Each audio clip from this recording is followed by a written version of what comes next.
right, so today we're going to talk about the difference between saber and conocer.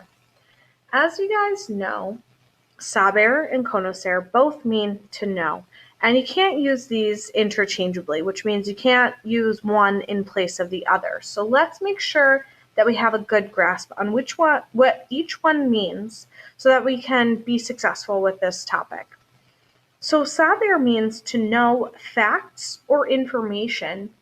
It can also mean to know how to do something. So if you see saber plus an infinitive, which is an unconjugated verb, so it still has its AR, ER, or IR attached to it, you'll know that means to know how to do something. Saber can mean to know that, so you'll see a blank followed by a K, and that would be to know that. Now, the 6 forms of saber has an irregular yo form. The yo form is se, which is S-E with an accent over that E. The other forms are totally regular for regular ER ending, so it's sabes, sabe, sabemos, sabais, saben. Conocer, which is to know people. So if I want to say I know someone in Spanish, I would use conocer plus an a and then that person's name. I can also use conocer to talk about knowing places or objects, which really translates to be familiar with. I don't say I know Syracuse, I say I'm familiar with Syracuse. So there's not any extra words to be familiar with. You use conocer plus the place or the object.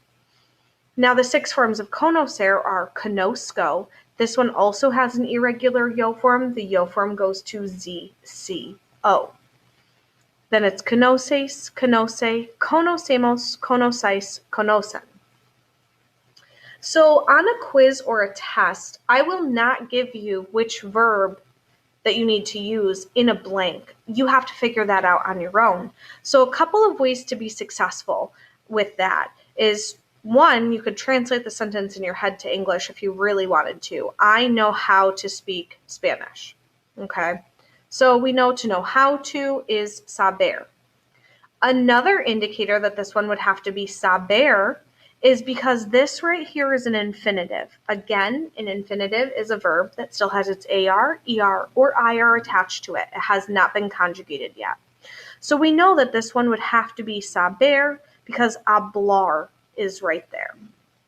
So the yo form of saber is se, and that's what you would put on the line. Okay. The second one, to blank, a mi mama. Well, there's an a right there, and then a person's name, okay, or title. So there's that. So there would be conocer a plus a person, plus the person.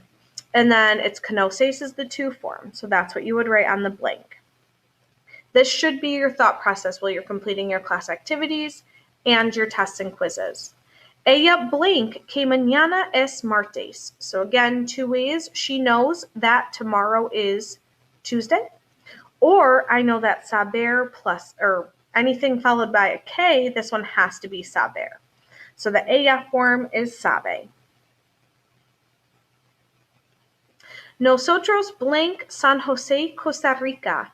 Well, San Jose, Costa Rica, that is a place. So when we're talking about being familiar with places, we use conocer. It's the nosotros form, which is conocemos. 5 is vosotros blank tu número telefónico. So you all know your phone number. Okay. I would make sure that is, like, I have to figure out what I'm doing here. So that is tu número telefónico. Well, that's a piece of information. Okay, so that would be sabáis. And then ustedes blank la novela Don Quixote. La novela happens to be an object. Okay, it's not information, it's not a fact, it's a novel, which is an object. So then I would use conocer. And the ellos, ellas, ustedes form is conocen. So that about wraps up our notes on saber and conocer. If you have any questions, you can ask right here in the box for the comments, or you can see me after school.